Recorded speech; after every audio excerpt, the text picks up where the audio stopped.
तो देखो, टेट्रायड एनालिसिस के बारे में आज हम बात करेंगे, और टेट्रायड एनालिसिस में भी क्वेश्चंस बहुत आते हैं, थोड़े से सॉल्व करने लायक। जैसे एक दिन प्रियंका ने पूछा था, तो वो टेट्रायड एनालिसिस का ही क्वेश्चन था। अब इसको पढ़ने के बाद उसको सॉल्व करने की कोशिश करना, नहीं आएगा तो डिस्कस करेंगे हम लोग क्लास में। देखो, तो मेन पॉइंट्स यहाँ पे क्या हैं, कुछ हाइलाइटर का इस्तेमाल कर लें। ओके, लोअर यूकैरियोट्स जो होते हैं, ये क्या करते हैं, इनकी जो मैक्सिमम लाइफ साइकिल रन करती है, वो कहाँ रन करती है, किस स्टेट में, हैप्लॉइड स्टेट में। वो तो आपको मालूम होगा कि बहुत टेम्परेरी फेज के लिए इसमें डिप्लॉयड लाइफ साइकिल आती है। जैसे क्या होता है, लाइफ साइकिल बनाए कि रहने दो, इतना मालूम है उसको, उसके डिटेल में जाने की ज़रूरत नहीं है। सिर्फ जब दो हैप्लॉइड सेल्स फ्यूज करती हैं और फ्यूजन के बाद जाइगोट बनता है, और उस जाइगोट में मियोसिस फिर से हो जाती है। तो जब फ्यूज की दो हैप्लॉइड सेल, जाइगोट बना, तब तक के लिए ही डिप्लॉयड हुआ मामला, और फिर जैसे जाइगोट में मियोसिस हो गई, वापस से हैप्लॉइड। तो इस तरह की जो लोअर यूकैरियोट्स होते हैं, इनमें जाइगोटिक मियोसिस होती है, जबकि जो हायर ऑर्गेनिजम्स होते हैं, हायर यूकैरियोट्स, इसमें गैमेटिक मियोसिस होती है। मतलब क्या हो गया कि गैमीट के फॉर्मेशन के लिए मियोसिस होगी, जबकि यहाँ पे जाइगोट से नया इंडिविजुअल बनाने के लिए मियोसिस होगी। खैर, उस डिटेल में बहुत ज़्यादा नहीं जाना है हमको, वो अलग टॉपिक है। अ,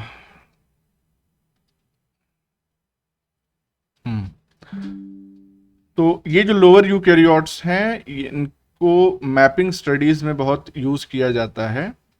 जैसे कि यूनिसेलुलर एल्गी हो गए, फंजाई हो गए, और स्पेशली फंजाई पे तो बहुत सारे एक्सपेरिमेंट किए गए हैं। सैक फंजाई उसमें खास महत्व का है। एस्कोमाइसिटीज जिसको हम कहते हैं, फंजाई का भी क्लासिफिकेशन आपको याद होगा, नहीं तो बेसिक्स ऑफ एनसीईआरटी से पढ़ सकते हैं। अब देखो, सैक फंजाई जो होते हैं, ये क्यों यूजफुल है इतना मैपिंग स्टडीज में, जेनेटिक मैप प्रिपेयर करने में। ऐसा इसलिए क्योंकि इनका जो सेक्सुअल रिप्रोडक्शन होता है, वो बड़ा ही यूनिक टाइप का होता है, थोड़ा अलग टाइप का होता है as compare to other eukaryotic organisms. तो वो कैसे होता है, इसको एक बार हम देखें जरा। देखो, फंजाई की खास बात यह है कि हमको यूनिसेलुलर फंजाई के बारे में भी मालूम है, हमको मल्टी सेलुलर फंजाई के बारे में भी पता है। यूनिसेलुलर का एग्जांपल बताओ जरा, एक बहुत कॉमन है।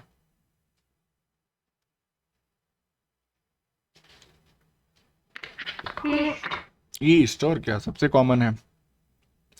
तो ये फंजाई जो होते हैं, जनरली या टिपिकली हैप्लॉइड होते हैं, और दोनों तरीके से ये रिप्रोडक्शन अपना कर सकते हैं, एसेक्सुअल मीन्स से भी और सेक्सुअल मोड से भी। सेक्सुअली कैसे भाई, एसेक्सुअली तो कोई दिक्कत ही नहीं है, सेल सिंपली डिवाइड कर जाए, वो नए ऑर्गेनिज्म को बना दे, तो वो एसेक्सुअल रिप्रोडक्शन हो गया। सेक्सुअल में क्या होता है कि जो दो हैप्लॉइड सेल्स हैं, वो आपस में फ्यूज कर जाती हैं, जिसकी वजह से एक डिप्लॉइड जाइगोट बनता है।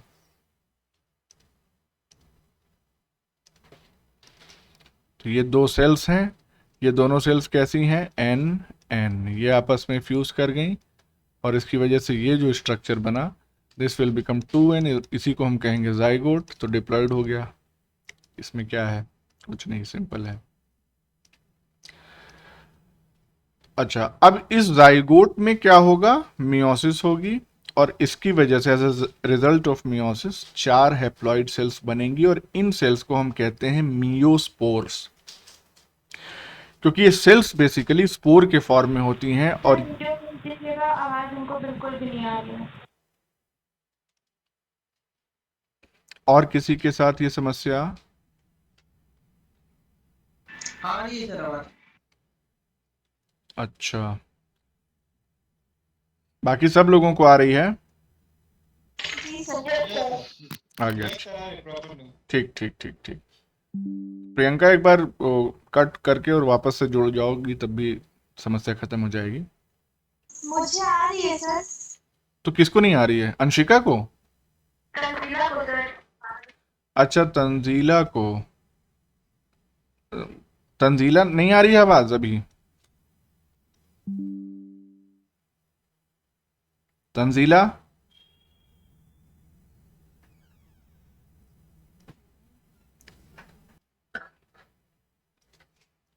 तो देखिए इसको, मियोसिस हुआ, मियोस्पोर्स बने 4, और ये जो मियोस्पोर्स होते हैं ये ग्रुप में प्रेजेंट रहते हैं, तो ग्रुप की वजह से जो कलेक्शन है ग्रुप का उसको हम टेट्राड कहते हैं, तो ग्रुप ऑफ 4 स्पोर्स। इतनी बात समझ में आ गई।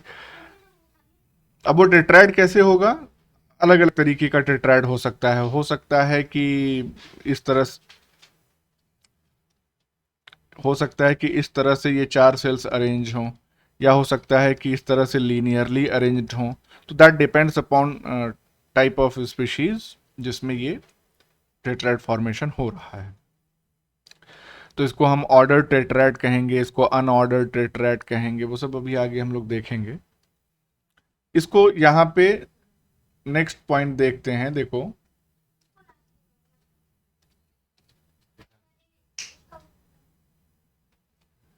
कुछ स्पीशीज में जो मियोसिस होती है it is followed by mitosis to produce 8 cells, और इस कंडीशन में इसको हम ऑक्टैड कहते हैं। जैसे यहां पे आप देखें, मियोसिस हुई, उसकी वजह से 4 सेल्स तैयार हो गए, तो 4 सेल्स इकट्ठा रहेंगी तो उसको टेट्राड कहेंगे।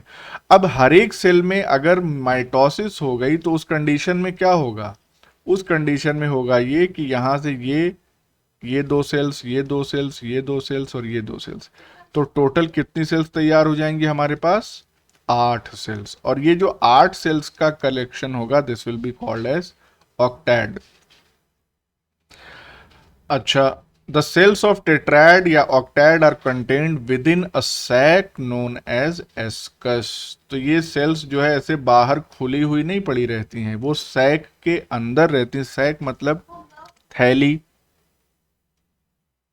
सैक का मतलब होता है थैली, और उसी को हम कहते हैं एस्कस। अगर ज्यादा है एस्कस की संख्या तो उसको हम एस्काई कहेंगे, प्लूरल। डायग्रामेटिकली इसको जरा हम समझ लेते हैं। इसमें आप देखिए,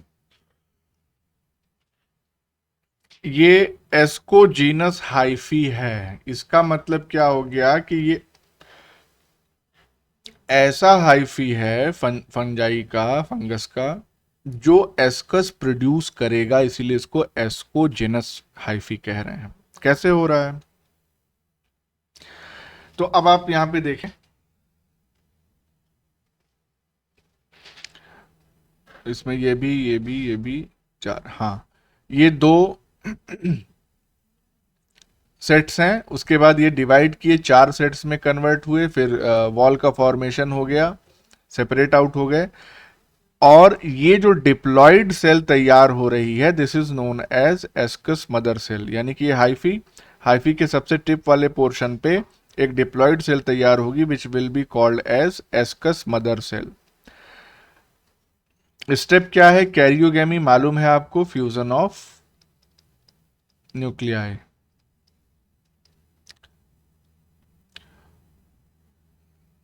जब ये एस्कस मदर सेल तैयार हो गई तो इसमें होगी मियोसिस, और इस मियोसिस के रिजल्ट के तौर पे कितनी हमको 4 जो है वो सेल्स, और सेल्स कहना यहाँ सही नहीं है, यहाँ पे हम इसको स्पोर्स कहेंगे, क्योंकि ये सेपरेट आउट नहीं होते हैं, ये एक ही थैली के अंदर रहते हैं, जिसको हम क्या कह रहे हैं? एस्कस। तो ये 4 तैयार हो गई स्पोर्स। अब इसके बाद हो गया माइटोसिस, तो ये देखिए 4 से 8 बन गए, लीनियर ऑक्टैड इसको कह रहे हैं, एकदम लीनियर अरेंजमेंट है इसका। और उसके बाद इन न्यूक्लियाई के चारों तरफ थोड़ा सा एक्युमुलेशन हो गया साइटोप्लाज्म का, तब इसको हमने एस्कोस्पोर कहना शुरू कर दिया। तो ये फिगर रिप्रेजेंट कर रहा है सेक्सुअल रिप्रोडक्शन इन एस्कोमाइसिटीज। अब हम बात करेंगे ऑर्डर्ड एंड अनऑर्डर्ड टेट्राड या ऑक्टैड की। तो हमने पहले ही बता दिया कि स्पोर्स का जो अरेंजमेंट है, स्पोर्स का जो भी अरेंजमेंट है एस्कस के अंदर या उस थैली के अंदर, वो स्पीशीज से स्पीशीज में वेरी करता है। 2 टाइप के अरेंजमेंट हमको दिखते हैं, एक तो अनऑर्डर्ड हो गया और दूसरा ऑर्डर्ड हो गया। अनऑर्डर्ड अरेंजमेंट में होता क्या है कि लूज अरेंजमेंट होता है, जगह बहुत ज़्यादा होती है, तो स्पोर्स जो है वो इधर उधर मूव कर सकते हैं। जैसे कि सैक्रोमाइसिस सेरेवाइसी, यीस्ट की बात कर रहे हैं। अगर ऑर्डर टेट्राइड की हम बात करें तो यहाँ पे बहुत ही टाइट स्पेस होता है, या हम कहें बहुत ही लिमिटेड स्पेस होता है, तो ये जो स्पोर्स हैं वो इधर उधर रैंडमली मूव नहीं कर पाते हैं, तो no random movement of spores. और इसी वजह से जो टेट्राइड का फॉर्मेशन होता है वो लीनियर होता है, जगह ही नहीं कहीं और जाने की। इसका एग्जाम्पल है न्यूरोस्पोरा क्रैसा, और न्यूरोस्पोरा क्रैसा में ही मेनली इसकी स्टडी की गई टेट्राइड की। और एक और जेनेटिक एक्सपेरिमेंट में न्यूरोस्पोरा का बहुत ज्यादा इस्तेमाल किया गया, कोई बताएगा उसको?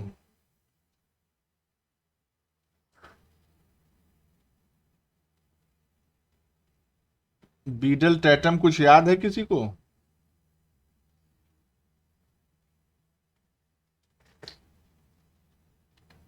नहीं याद है, पढ़ लो भैया, ये सब बेसिक चीजें। 1B1 enzyme hypothesis. बस बस बस। तो उसमें किया क्या था उन्होंने, कुछ याद है? खैर, न्यूट्रिशनल म्यूटेंट्स उसके तैयार किए थे एक्सरे का एक्सपोजर करके, जिसको हम ऑक्सोट्रॉफ्स कहते थे, और जो ओरिजिनल था वाइल्ड टाइप उसको प्रोटोट्रॉफ कहते थे। हमने आप सभी लोगों को बता रखा है, एनसीईआरटी आपको पढ़ना है apart from studying the lectures जो हम दे रहे हैं, वो आपकी जिम्मेदारी है। वीडियो भेजे थे, देखे हो तुम लोग? आज कुछ कर रहे हो? वो भी देश के लिए ही कर रहे हैं, तुम भी यही सोच के करो कि हम अपने लिए नहीं पढ़ रहे हैं, देश के लिए पढ़ रहे हैं, कुछ सीख लेंगे, कुछ नया खोज देंगे तो कल्याण होगा हमारा भी, देश का भी। जज्बा रखो अपने अंदर मेहनत करने का, उनसे हो सकता है, तुमसे क्यों नहीं हो सकता?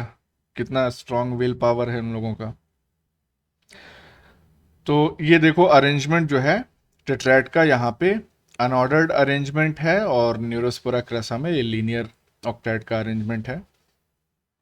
ठीक है, तो जस्ट फॉर द रेफरेंस। अब देखो दूसरा कलर ले लेते हैं। लीनियर टेट्राइड या ऑक्टाइड में, या न्यूरोस्पोरा क्रेसा को ही क्यों टेट्राइड एनालिसिस में पढ़ा जाता है, क्योंकि यहां पे कहानी क्या है कि जो लीनियर टेट्राइड है उसमें जो पोजीशन है और जो ऑर्डर है स्पोर्स का एस्कस के अंदर, वो एग्जैक्टली सेम रहता है जब ये स्पोर्स बन रहे होते हैं at the time of meiosis या माइटोसिस। मियोसिस कब होगी? जब जाइगोट से स्पोर्स बन रहे होंगे, और जब 4 स्पोर्स बन जाएंगे तो उनमें माइटोसिस होगी, तो 8 स्पोर्स बन जाएंगे, ऑक्टेट तैयार हो जाएगा। मतलब समझिए कि जैसे एक और ये दो डिवाइड, एक डिवाइड किया तो उससे 2 स्पोर्स तैयार हुए, अभी तो मियोसिस फर्स्ट का डिवीजन हुआ। फिर ये दोनों डिवाइड करेंगे तो इस तरह से 4 तैयार हो गए। पहले डिवीजन के बाद ये दोनों एक दूसरे के अगल बगल, सेकेंड मियोसिस के बाद ये वाला 2 में डिवाइड करेगा तो ये एक दूसरे के अगल बगल और ये एक दूसरे के अगल बगल। आवाज नहीं आ रही है सर। तुम्हारा नेटवर्क का इशू है, क्योंकि बाकी सभी लोगों को आ रही है, आ रही है बाकी सभी लोगों को। कंफर्म करें सब? जी सर। हाँ, तंजीला तुम्हारा नेटवर्क का इशू है जबरदस्त। कोई बात नहीं, रिकॉर्ड हो रहा है, हम शेयर कर देंगे। और तो ये टेट्राइड हो, अब ये माइटोसिस के बाद ऑक्टैड बनेगा, तो ये ऊपर वाली फिर से डिवाइड करेगी 2 में। कुल मिला के आप यहाँ पे देख सकते हैं कि जिस सीक्वेंस में ये डिविजन्स चल रहे हैं और नए नए स्पोर्स तैयार हो रहे हैं, वो स्पोर्स बिल्कुल एक दूसरे के एडजेसेंट हैं। ऐसा नहीं हो रहा है कि ये तीसरा वाला स्पोर जो है वो निकल के चला आया और यहाँ पे 5वीं पोजीशन या 6ठी पोजीशन पे आ गया, नहीं, जो जहां है वहीं रहे। ऐसा मोदी ने कहा था जब पहला लॉकडाउन लगा था, तो ये पूरा लॉकडाउन फॉलो कर रहे हैं। इसके बाद इनके चारों तरफ साइटोप्लाज्म जो है वो एक्यूमुलेट हो जाएगा, तो उसके बाद तो और टाइट हो जाएगा इनका पैकिंग, तो अब तो और ये मूव नहीं कर सकते। तो due to tight enclosure of this sac, ये सैक जो चारों तरफ झिल्ली है या थैला है, around the cells each pair of daughter cells is forced to lie next to each other in a linear fashion. अब इनके पास कोई ऑप्शन नहीं है इधर उधर मूव करने का। उससे फायदा क्या है ये अब देख लेते हैं। इनको ऐसे टाइट कंपार्टमेंट में पड़े रहने से मैपिंग स्टडी करने में क्या लाभ मिला ये देखना है अब हमको।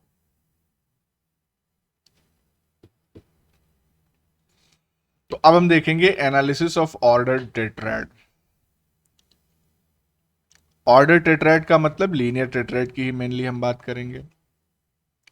इसका काम क्या होता है? It is use to map distance between a gene and the centromere.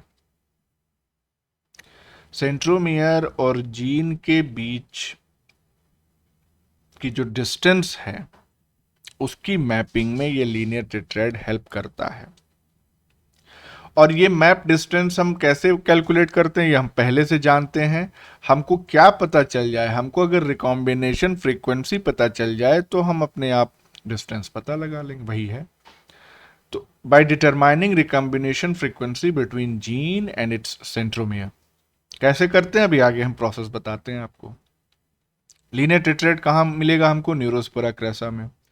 यहाँ पे हर एक मैच्योर एस्कस में 8 एस्कोस्पोर्स होते हैं। इसका मतलब ये हो गया कि इसमें ऑक्टेट बनता है जो कि 4 के पेयर्स में प्रेजेंट होते हैं। हर एक पेयर क्या रिप्रेजेंट कर रहा है? One of the product of meiosis. ऐसा ही तो रिप्रेजेंट कर रहा है क्योंकि जाइगोट की मियोसिस होगी तो 4 सेल्स बनेंगी, लेकिन इसमें माइटोसिस भी हो गई तो 8 सेल्स बन गई, लेकिन हर एक पेयर तो मियोसिस का ही प्रोडक्ट है। अच्छा, अब अगर हमको जीन की मैपिंग करनी है तो 2 संभावनाएं हैं। कौन कौन सी? कि या तो क्रॉसओवर होगा या क्रॉसओवर नहीं होगा, यानी आइदर क्रॉसओवर इज प्रेजेंट और क्रॉसओवर इज एब्सेंट। तो क्रॉसओवर लोकस और सेंट्रोमियर के बीच में ही होगा, ये तो हमको मालूम ही है। अभी डायग्राम से और समझ में आएगा आपको। तो जीन मैपिंग में 2 पॉसिबिलिटी है, क्रॉसओवर या तो हो रहा है, क्रॉसओवर या तो नहीं हो रहा है। पहला केस देखते हैं हम, जब क्रॉसओवर एब्सेंट है, यानी कि there is no crossing over. इस कंडीशन में जो हमारी जीन ऑफ इंटरेस्ट है उसकी दोनों एलील्स डोमिनेंट रिसेसिव, इनका जो सेपरेशन है वो पहले ही मेयोटिक डिवीजन में हो जाना चाहिए। इसको हम कहते हैं फर्स्ट डिवीजन सेग्रीगेशन, एफडीएस। इसकी वजह से जो अरेंजमेंट स्पोर्स का मिलता है एस्कस में, फाइनल अरेंजमेंट, वो होता है 4:4 में। अब इसको देख के, इसको पढ़ के आपको कुछ नहीं समझ में आया, आपको मालूम है, लेकिन अगला आप डायग्राम देखें, इसमें आपको क्लियर होगा। लेट्स सी, ये क्या है? ये पेयर ऑफ क्रोमोसोम्स और यहां पे हमारे पास ए जीन है, तो ए के कैपिटल ए 2 एलील, ये होमोलोगस पेयर्स हैं, तो capital A small A align हो गए। और मियोसिस 1 के दौरान क्रोमोसोम्स का सेग्रीगेशन होगा। ये जो दोनों होमोलोगस क्रोमोसोम्स, यहां क्रॉसिंग ओवर नहीं हो रही है, ध्यान रखिएगा। तो ये क्रोमोसोम ऊपर चला गया, ये क्रोमोसोम नीचे चला आया, ठीक है, जाने दो। तो जो एलील्स इसके पास थी कैपिटल वो इसके पास रह गई, स्मॉल इसके पास चली आई, फिर माइटोसिस हो गया।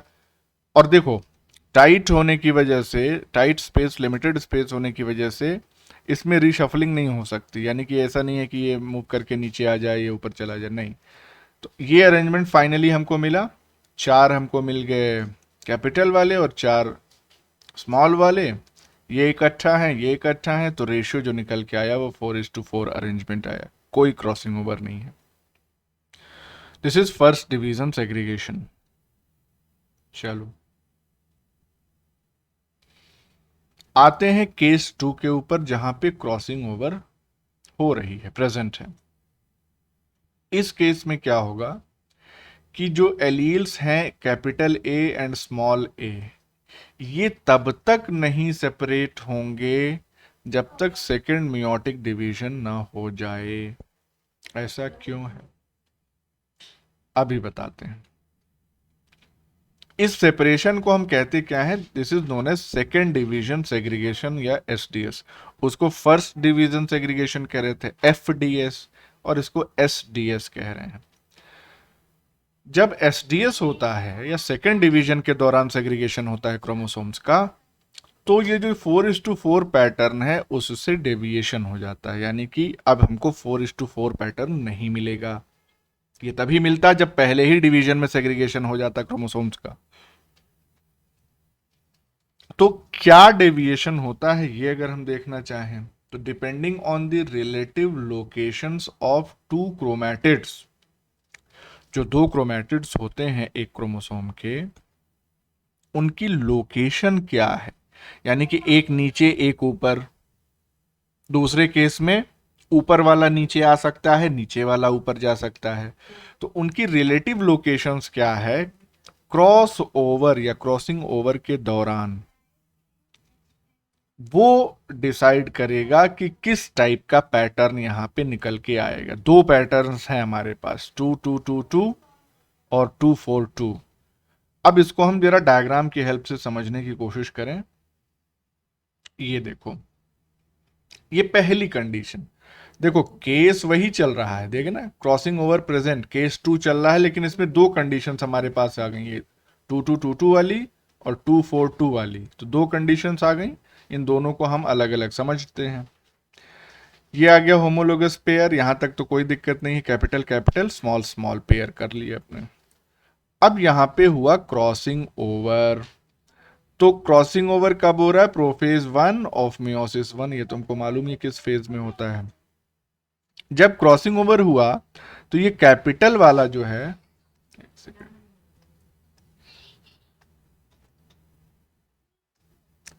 ये कैपिटल वाला और ये स्मॉल वाला, ये एक दूसरे से एक्सचेंज होंगे। तो अब आप देखिए, ये स्मॉल वाला ऊपर पहुंच गया और कैपिटल वाला ये नीचे आ गया। ऑफ कोर्स बाकी का सेगमेंट भी आया है, ये ब्लैक वाला पूरा पोर्शन आप देख सकते हैं यहाँ पे नीचे आ गया, जिसमें ये कैपिटल ए जीन थी। अब इसके बाद क्या होगा, segregation of homologous chromosomes during meiosis 1 हो गया।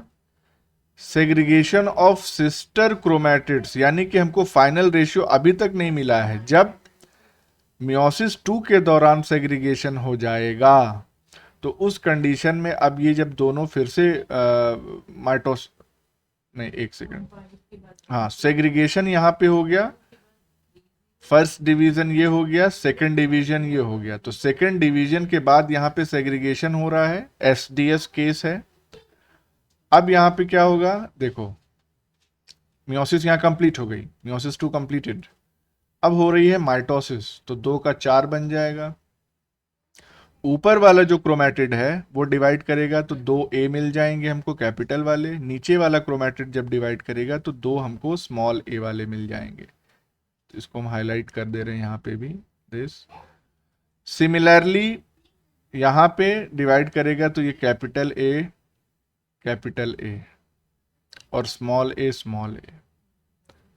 तो अब आप देख सकते हैं यहाँ पे 2-2 के ग्रुप में इनका अरेंजमेंट हो गया 2-2-2-2, ये रेशियो आ गया।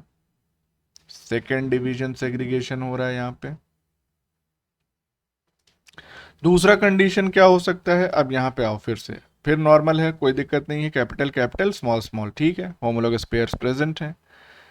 यहां पे crossing over actual crossing over यहां पे हो रहा है, ध्यान से देखिएगा इसको।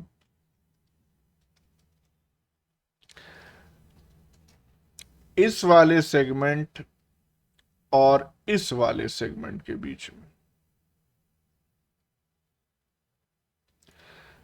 ऊपर वाले सेगमेंट के बीच में नहीं हो रहा है, यहां नीचे वाले और यहां भी नीचे वाले के, यहां पे क्या हो रहा था, यहां नीचे यहां ऊपर, जबकि यहां पे दोनों नीचे वाले के बीच में क्रॉसिंग ओवर हो रहा है।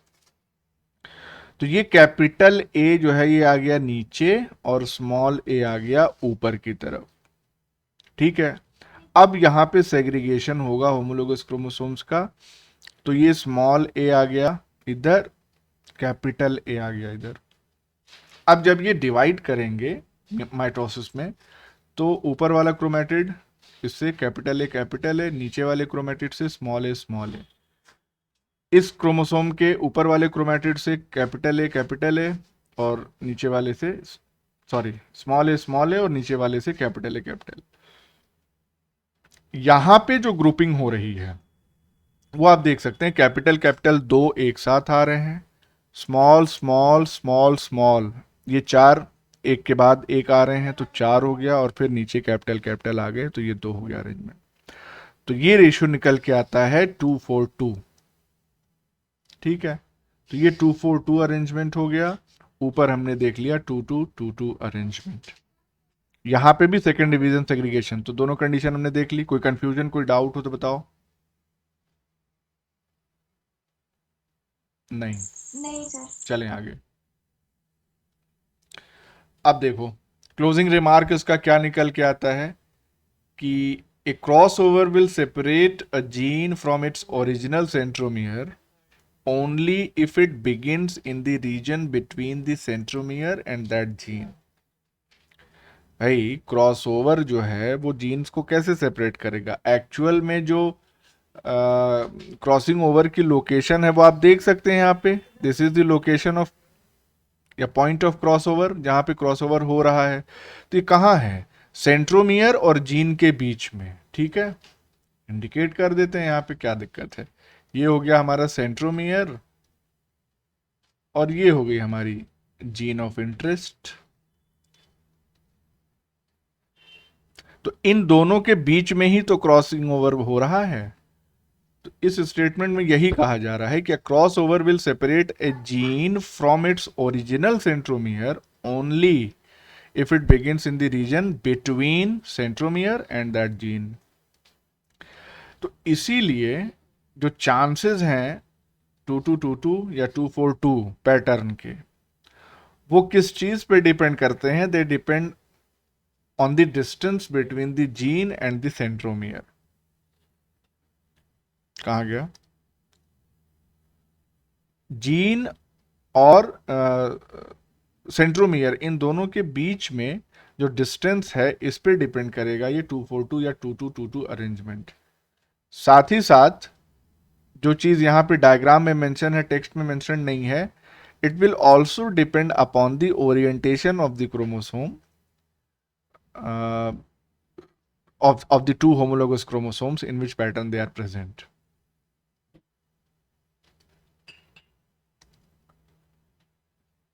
मैप डिस्टेंस कैलकुलेट कैसे करेंगे ये अब जान लेते हैं।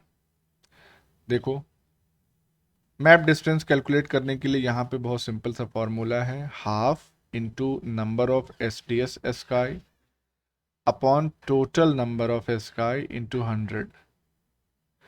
तो यहां पे half number of SDS ASCII क्यों ले रहे हैं, इसलिए क्योंकि SDS एस्काई में only half of the spores are actually the product of a crossover। देख सकते हो यहां पे सारे प्रोडक्ट्स, भाई कभी भी मैक्सिमम भी कराओगे तो कितना आएगा, 50 ही तो आएगा क्रॉसओवर प्रोडक्ट, 50% से ज्यादा तो नहीं हो सकता। यहाँ पे देखो, तो इस वजह से वो चाहे 2:2:2:2 रेशियो हो, चाहे 2:4:2 रेशियो हो, दोनों केस में जो क्रॉसओवर प्रोडक्ट्स होंगे वो तो 4 ही मिलेंगे हमको।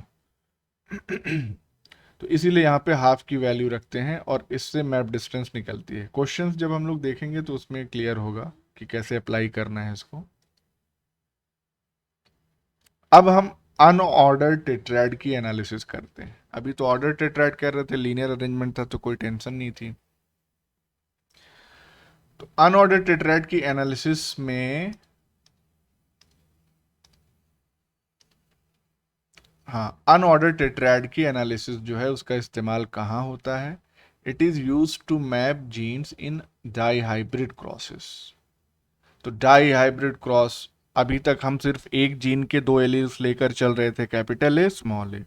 डाई हाइब्रिड क्रॉस में हमको दो जीन्स, तो दो जीन्स हो गई तो चार एलील्स हो जाएंगी। अनऑर्डर्ड टेट्राइड एनालिसिस से हमको और क्या पता चल सकता है कि जो दो जीन्स लेकर हम चल रहे हैं वो लिंक्ड हैं या इंडिपेंडेंटली असॉर्ट कर रही हैं, ये भी हमको पता चल जाता है।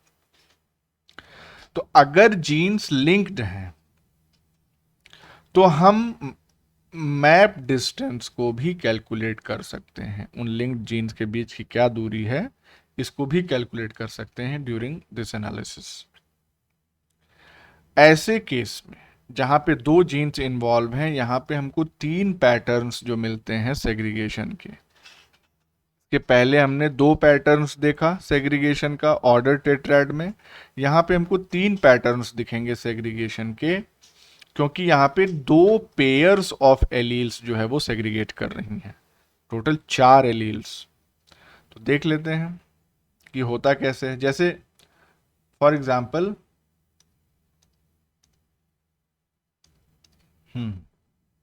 एक क्रॉस है A B cross small B का। तो यहाँ पे तीन टाइप के टेट्राइड्स जो मिलेंगे वो कौन कौन से हैं? सबसे पहला टाइप 1 देखते हैं हम। यहाँ पे कोई क्रॉसिंग ओवर नहीं हो रही है, तो आप देख लीजिए सिंपल अरेंजमेंट है यहाँ पे। और ये टू स्ट्रैंड डबल क्रॉसओवर, हाँ मतलब नो क्रॉसओवर कहिए या इस तरह से कहिए इसको कि दोनों स्ट्रैंड ही क्रॉसओवर कर गए। टू स्ट्रैंड डबल क्रॉसओवर का मतलब यही हो गया कि पूरा कंटेंट इधर चला आया और इसका पूरा कंटेंट ऊपर चला गया, तो रिजल्टेंट जो है वो जीरो आया। मतलब कि रिजल्ट जो इसका निकल के आएगा वो नो क्रॉसिंग ओवर वाला ही रिजल्ट निकल के आएगा। तो इसका मतलब कि ये हो गए हमारे पेरेंटल डाई टाइप्स। जिस पर्टिकुलर जीन के कंटेक्स्ट में हम बात कर रहे हैं उसी के कंटेक्स्ट में ये टू स्ट्रैंड डबल क्रॉसओवर की बात हम करेंगे। हो सकता है इस टू स्ट्रैंड डबल क्रॉसओवर के दौरान कुछ दूसरी जीन्स जो रही हों उनमें कुछ चेंज आया हो as a result of this crossover, लेकिन यहाँ ए और बी के रिस्पेक्ट में जब हम बात कर रहे हैं तो इसका मतलब कि इन जीन्स में कोई फर्क नहीं आया, दोनों उठ के ऊपर चली गई, दोनों नीचे चली गई, काम खत्म, तो साथ ही साथ रह गई। तो इसका मतलब कि दोनों के दोनों जो टाइप्स हमको निकल के मिल रहे हैं वो पेरेंटल टाइप ही हैं, इसीलिए पेरेंटल डाई टाइप्स इसको हमने कह दिया पीडी। सर जी ये two strand double cross over ये इमेजिन नहीं हो पा रहा है, आप क्रॉस करके दिखा दीजिए। क्रॉस करके तुमको हम दिखा दें? अच्छा अच्छा, जैसे मान लो कि ये एक सेक्शन जो है, एक क्रॉसिंग ओवर आपको यहां दिख रहा है, एक्स यहां लिखा है, दूसरा एक्स यहां लिखा है, ठीक है। इसका मतलब ये हो गया कि इतना सेक्शन ये, इतना सेक्शन ये, सिमिलरली इतना सेक्शन ये, इतना सेक्शन ये, चाहे दोनों कराओ चाहे एक ही स्ट्रैंड को करा दो कोई दिक्कत नहीं है। ये यहां भेज दो और ये यहां भेज दो, तो क्या ए बी अपनी जगह से हिले? जी सर, समझ में आ गया। हाँ, तो वो वहीं रह गए। तो इस तरह से दोनों का रिजल्ट जो आया वो हम कह सकते हैं in context to these two genes कि कोई क्रॉसिंग ओवर नहीं हुई। तो ये हो गए पेरेंटल डाई टाइप्स। अब आते हैं टाइप 2 में। टाइप 2 में देखो क्या हो रहा है, यहाँ पे फोर्स, अच्छा यहाँ पे देखो एक्चुअली में यहाँ पे टू स्ट्रैंड लेना है तो इसको ऊपर वाले को हम हटा ही देते हैं, कंफ्यूजन क्या रहे। ये हाँ, चूंकि फोर स्ट्रैंड की भी बात हो रही है यहाँ पे, फोर स्ट्रैंड डबल क्रॉसओवर यहाँ पे देखो समझो तो ये तो सिंपल अरेंजमेंट है, सब कैपिटल हैं, सब स्मॉल हैं। और यहाँ पे आप देखिए तो एक्चुअली में 4 स्ट्रैंड डबल क्रॉसओवर कैसे हो रहा है, यहाँ क्रॉसओवर हो रहा है इसके बीच में, और इसके बीच में। तो अब बताओ कि क्या यहाँ पे पेरेंटल टाइप्स मिलेंगे?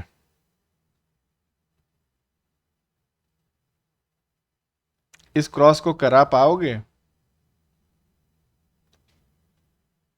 मिलेंगे पेरेंटल टाइप्स देखो ऐसे समझो, ध्यान से सुन देख लो, ये छोटा वाला जो x लिखा है यहाँ पे, यहां से कट हुआ और इतना पोर्शन कंटेनिंग कैपिटल बी ये चला आया नीचे, और इतना यहां से कट हुआ, इतना पोर्शन कंटेनिंग स्मॉल बी ये चला गया ऊपर। तो यहां कैपिटल ए स्मॉल बी, यहां स्मॉल ए कैपिटल बी। इतनी बात समझ में आई? सिर्फ छोटे वाले एक्स की बात कर रहे हैं अभी हम, समझ में आया? जी सर। अब बड़े वाले एक्स पे आ जाओ। यहां क्या होगा कि यहां कट लगा और ये कैपिटल बी वाला पोर्शन जो है ये चला आया नीचे, स्मॉल बी, ये वाला पोर्शन चला गया कैपिटल बी की जगह। तो स्मॉल बी चला गया सबसे ऊपर, कैपिटल बी चला आया सबसे नीचे। चेंज हुआ, कैपिटल ए के साथ आ गया स्मॉल ए के साथ आ गया कैपिटल बी, और यहां कैपिटल ए के साथ आ जाएगा स्मॉल बी। तो ये 4 स्ट्रैंड डबल क्रॉसओवर हो रहा है, और जितने भी प्रोडक्ट्स यहाँ पे निकल कर आएंगे वो सारे के सारे नॉन पेरेंटल होंगे, क्योंकि पेरेंटल के लिए तो कैपिटल ए कैपिटल बी होना चाहिए था, जबकि यहाँ पे अब क्रॉसिंग ओवर के बाद capital A small B, capital A small B, यहाँ पे भी वही हाल हो रहा है। आया समझ में? जी सर। ठीक है, तो ये हो गए नॉन पेरेंटल डाई टाइप्स। अब आते हैं टाइप 3। तो टाइप 3 में क्या हिसाब किताब है? यहाँ सब कुछ ऐसे ही चल रहा है, और यहाँ पे आप देखिए कि अगर ये क्रॉस कराया जा रहा है दिस एंड दिस, तो यहाँ पे जाहिर सी बात है स्मॉल बी ऊपर चला गया, कैपिटल बी जो है वो नीचे आ गया। एक सेकंड। तो इसका मतलब ये हो गया कि ये जो दो नीचे वाले जो क्या इसको भूल गए नाम, क्रोमैटिड, हाँ, दो, एक ये नीचे वाला और ये ऊपर वाला, ये दोनों क्रोमैटिड्स जो हैं ये तो नॉन पेरेंटल कॉम्बिनेशन में आ गए, लेकिन जो ऊपर वाले हैं, ये सबसे ऊपर वाला और ये सबसे नीचे वाला, ये अभी भी पेरेंटल कॉम्बिनेशन ही शो करेंगे। इतनी बात समझ में आई? जी सर। और यहाँ पे 3 स्ट्रैंड डबल क्रॉसओवर दिखाया जा रहा है। 3 स्ट्रैंड का मतलब कि एक स्ट्रैंड ये इन्वॉल्व हुआ और नीचे के दोनों स्ट्रैंड्स इन्वॉल्व हो गए, तो 1 2 3। यहाँ पे कट अगर लगेगा तो जाहिर सी बात है ये स्मॉल बी ऊपर चला जाएगा और कैपिटल बी नीचे चला आएगा। अच्छी बात है। यहाँ पे कट लगेगा इसमें और इसमें, तो यहाँ पे क्या होगा, यहाँ पे भी स्मॉल बी ऊपर चला जाएगा और कैपिटल बी नीचे चला आएगा। तो इन आइदर केस, चाहे आप ये वाला केस ले लो चाहे ये वाला केस ले लो, इन दोनों कंडीशन में 50% पेरेंटल टाइप और 50% नॉन पेरेंटल टाइप्स मिलेंगे। टेट्रा टाइप जिसको हम कह रहे हैं। कोई कंफ्यूजन है तो बता दो भी।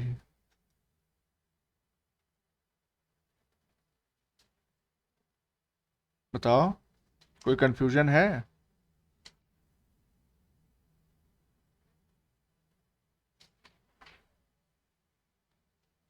तो हम आगे बढ़ जा रहे हैं, होगा कंफ्यूजन तो पूछ लेना। अब देखते हैं रिकॉम्बिनेशन फ्रीक्वेंसी का जो फॉर्मूला है वो क्या है। तो रिकॉम्बिनेशन फ्रीक्वेंसी, दो मार्कर्स का मतलब यही हो गया कि जीन लोकस की बात हो रही है। एक मार्कर ये हो गया, दूसरा मार्कर ये हो गया, इन दोनों को मार्कर कहते हैं।